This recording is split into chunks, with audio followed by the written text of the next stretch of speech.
This is Elden Ring. We're here on Xbox Series S taking a look at this open world take on the Dark Souls formula. So be sure to like the video, and subscribing is great as well as we begin this journey taking a look at the smaller next-gen console from Xbox and seeing what it has to offer. So this is the performance mode in both modes, because there's a performance and a quality mode. In both modes, we're getting a 1440p target, keeping in mind that for this one, because it is, kind of performance, there is a bit more of a dynamic element to it, so it's a little bit lower, probably something like 1000p or something like that. And you can switch at any point between the two. There is HDR support as well. So you will notice a little bit of a bump up in quality. Both of these modes are attempting to hit 60 FPS.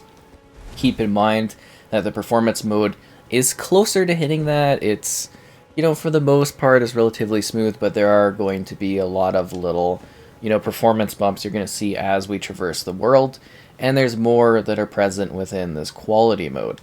So just keep that in mind when it comes to the gameplay. That being said, if you do have some sort of performance mode on your TV, from what I have observed with both the Series X and the Series S versions of Elden Ring, it does seem to run very smoothly. So that is something to think about. So this game kind of gives me little bits of Breath of the Wild vibes. So if we look over there and we see that castle, we can go there, and we will go there in a little bit here after we show off a little bit of this area.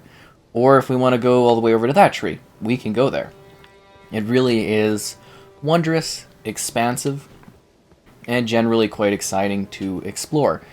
If you're familiar with the channel, I'm not the biggest, fan of Dark Souls-esque games. I typically have a lot of issues working through them. I've worked very hard on this one to be able to, kind of present it and showcase it.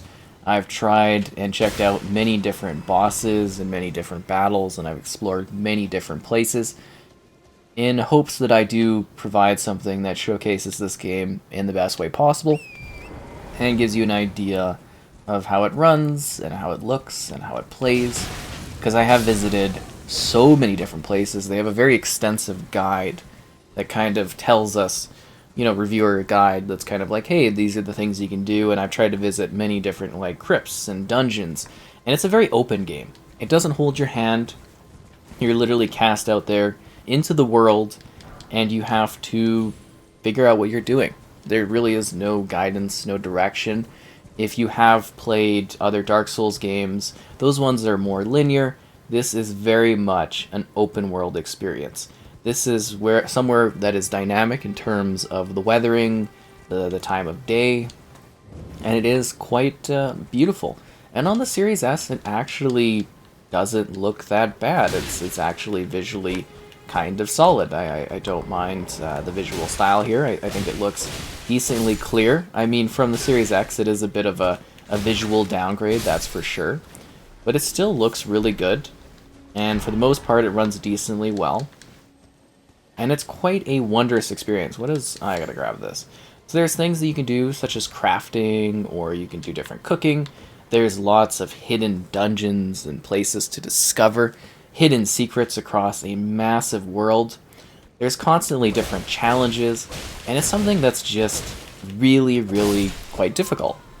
I do think that this one is a bit more accessible in comparison to other Dark Souls-esque games, because they give you so many different ways to challenge or tackle those challenges, and challenge the monsters that are coming to fight you. You might be able to call in astral-type wolves to give you an assist. There are just many different things you can do, a lot of different classes you can play as, and a lot of different ways that you can tackle scenarios that are present within the game.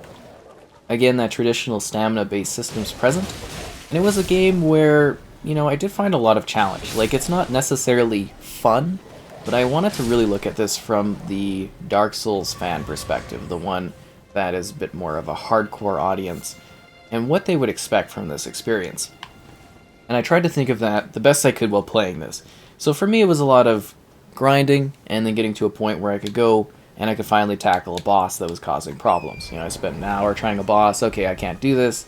I'd go like find an area and I'd grind and I'd level up, and then I'd come back. That was kind of my game plan. That was sort of my strategy. And I think it was just a very interesting scenario. Oh, I'm out of swords, of course I am. And it was actually a world that I did find to be pretty engaging, pretty interesting. And I don't quite know why. I really did find this to be a rather thrilling, experience in terms of just figuring out different places, trying to solve the different problems that were present, and then just exploring things from like really grotesque landscapes to spooky catacombs, fighting big monsters, taking on the challenges that were there, and sometimes leaving to go and try to level up or improve my character in different ways. I'm a level 47. You grab runes in order to improve yourself from killing enemies and everything like that. If you die, your runes will be left. You have to go collect them. If you die again, you will lose those runes forever. So that is something to keep in mind. You can improve your abilities with different kinds of like Ashes of War. You can get different types of weapons and armor. And there, like I said, there's different classes. You can be more magic based. You can be more, all kinds of different choices. So now we're going to fast travel. So we are way down here. We started right here. But we're going to go up to the tower just briefly so that we can show off this area. And if you watch the Series X review that I did, I'm trying to show off some different areas so that, if you do watch both, you do get something a little bit different here. And it does seem like loading is pretty quick on this. It seemed like it was a little bit faster for the Series X version for some reason. I don't know. Could be crazy. A lot of different setting options here in regards to the camera options, your display, your music, matchmaking. So keep in mind that there is like invasions, there are co-op options present, and we are now on the prioritize the quality mode, which again is closer to that 1440p, but it's just gonna kind of impact that performance a bit more. And I do wish that they would have, got this running cleaner because, well, ideally we'd want things smoothly going. I guess future consoles will run very, very well. We'll have very luxury experiences at that point. Or, maybe with some updates, this will be a little bit smoother. Like I said, though, if you're kicking this with, VRR, kind of game mode kind of setting, I think you're actually going to get something that was, for me, like I played through it just on that, and then I went to record with a different setting, and I was like, oh wow. I didn't realize the game mode made that much of a difference gameplay-wise. So that's something to keep in mind. So we're just going to do a little bit of combat here, and then go somewhere else. But remember at the beginning of the video, when we were like, hey, see that island all the way over there? That's that spot. We're literally here at that edge of the world where we were looking at it from like all the way over here. It's massive. And while some of these areas aren't mapped out, as you can tell since we were there, you have to find these like pillars. And these pillars will allow you to get a map that will reveal the area to you. And then you're able to explore, or well, more easily explore that spot, which is kind of neat. You go to these campfires, which we've been showing, and those act as little fast travel points for you to use, and for you to rest in, and for you to improve in. So that's kind of interesting. There are people to sell things. Oh wow, I actually have lost runes sitting here. Whoa, yeah, I forgot. That's why I had lost runes sitting there. Freaking huge explosion. And then there's like this like Hall of Heroes area that you can go to in order to like interact with stuff and do more kind of fights, and there's a lady that hugs you. I would have also liked a bit more of a focus on the narrative element of the game. There's not really, like, there's like one cutscene kind of thing, and that's sort of it. And we have this ASMRist, I call her. She's, there talking to you at the fires. She's kind of nice. I like her. But, yeah, it's just kind of like, I don't know, I was hoping for something a little bit more dynamic in that regard, if that makes sense. Something that really told more of a story. Like, there's lore as you go and you explore and you interact with things, like in a typical Dark Souls fashion. But I just was hoping for something a little bit more, again, gripping and whatnot for a storytelling perspective. But if you are, coming from a background of Dark Souls titles, I'm sure you will be familiar with the style of gameplay that's present and understand what it has to offer. This is a game that you could spend, tens of hours, maybe even well over 100 hours playing, and then like replaying with different class setups and different scenarios.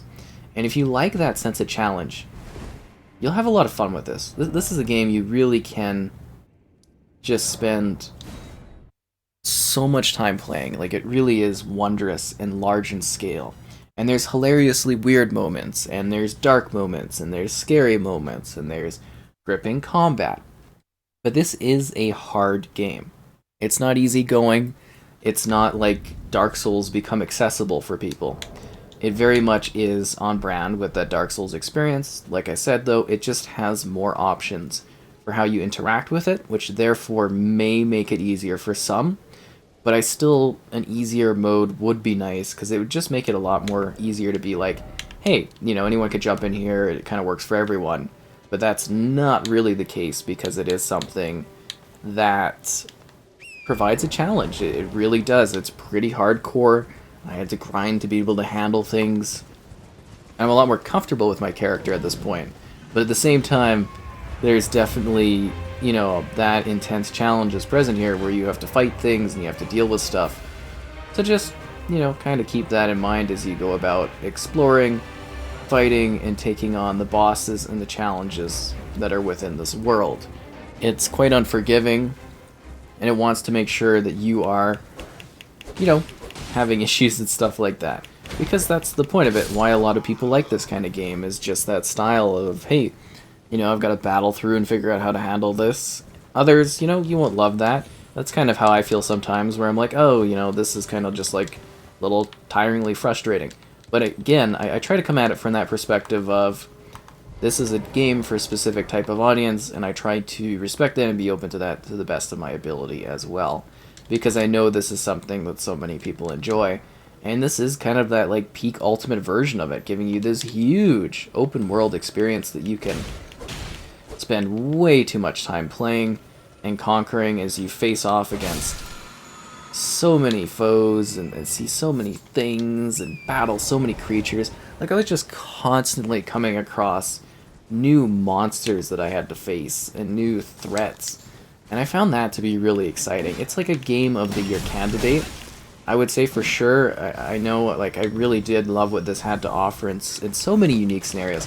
And it wasn't something, because I tried the network test initially, because I wasn't sure. I'm like, I'm not huge on these Dark Souls games. I don't know if I'll be able to handle this. But then I was trying the test, and I was like, you know what?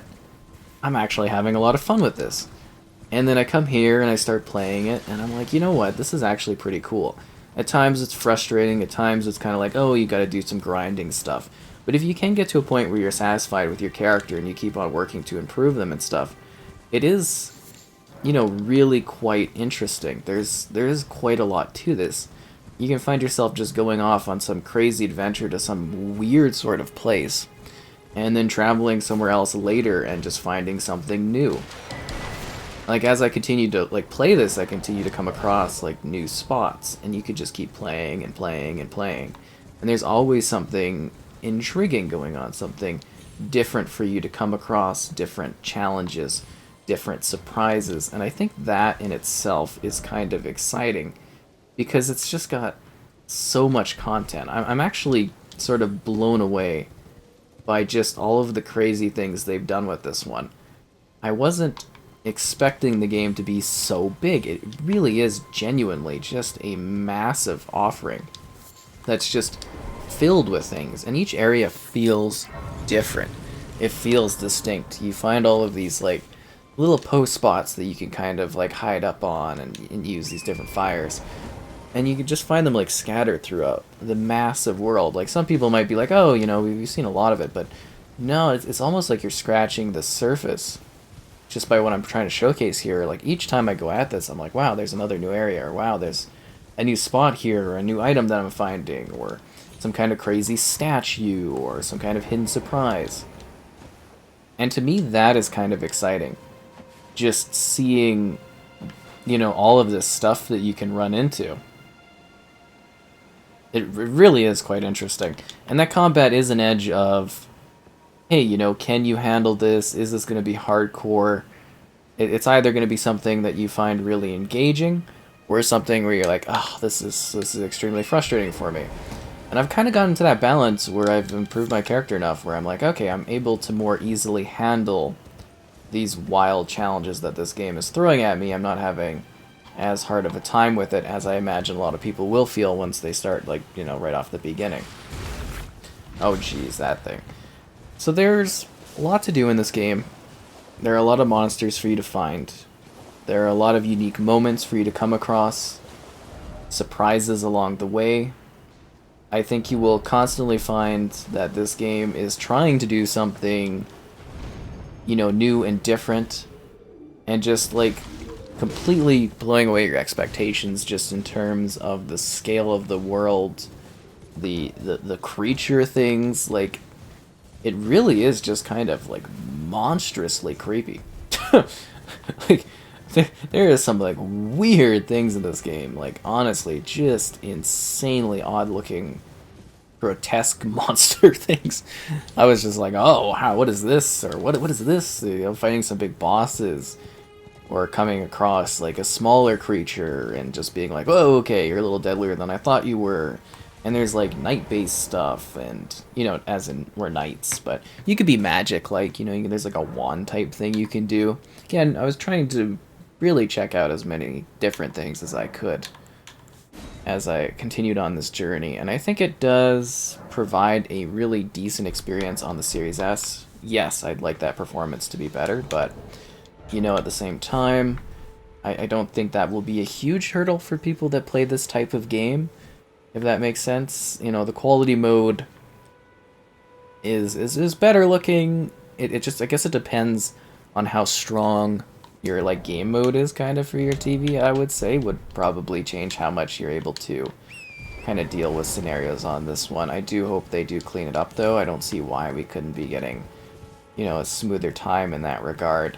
But there's just like so many wild spots. Like, this is a whole area down here. We started the game way over there. Like, I think there's like a little statue thing all the way down here. Like round, I think this is that. No. I want to put like a marker here. See, yeah, all the way over there. You see that like peak? That's where we started the game at. And now we're all the way over there, and there's a huge island over there, like, well, not island, but huge landmass that is just super creepy. We're trying to keep things relatively spoiler-free, so obviously I'm not showing, like, you know, as many areas as I could, but as you can see, there's like a whole area over there with some monstrous things to deal with. It really is just big and intense. It's like, it's Dark Souls on a scale that you've never really seen it before. Fans will be delighted. Newcomers might actually find this to be quite intriguing.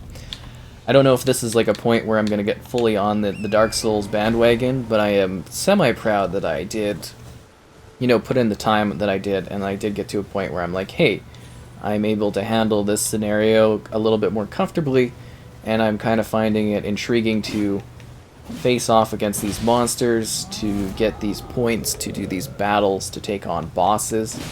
You know, and I really love the moody, stylistic world that they've provided here. There's always something weird going on. I think most players will find this to be quite engaging. If this is the type of game for you, I think this is almost like a perfect version of that game. It's just like, you know, again, getting that frame rate going a little bit smoother would be ideal. But past that, I think we've actually got a really wondrous, sort of challenging, sort of intriguing, and generally fascinating kind of game.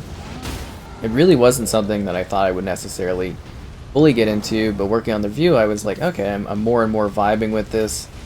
I'm getting more and more confident with the setup of it. It's just, yeah, something you can play in so many different ways, and I could see this for years being a game where there's just like almost hundreds of different like guides and methods and ways to battle and things to do that are created off of this game just based on the sheer size and scale of it. It's so impressive that I'm not even sure if I would be interested in going back to more of like a linear type Dark Souls experience, just because I really like this open sense of freedom where you're like, hey, I want to go here, you just go there, and you might find something that will destroy you. You might find something that will help you out. You'll maybe find some materials to craft or improve yourself with. Maybe you'll find some new challenge, something new and exciting. Maybe you'll be like invaded, but there's just really intense action here. There's surprises. you're constantly going to be like, what is this? Or, whoa, what's that? What's happening here? And I think that is kind of rewarding and exciting in its own way. And that was Elden Ring on the Series S.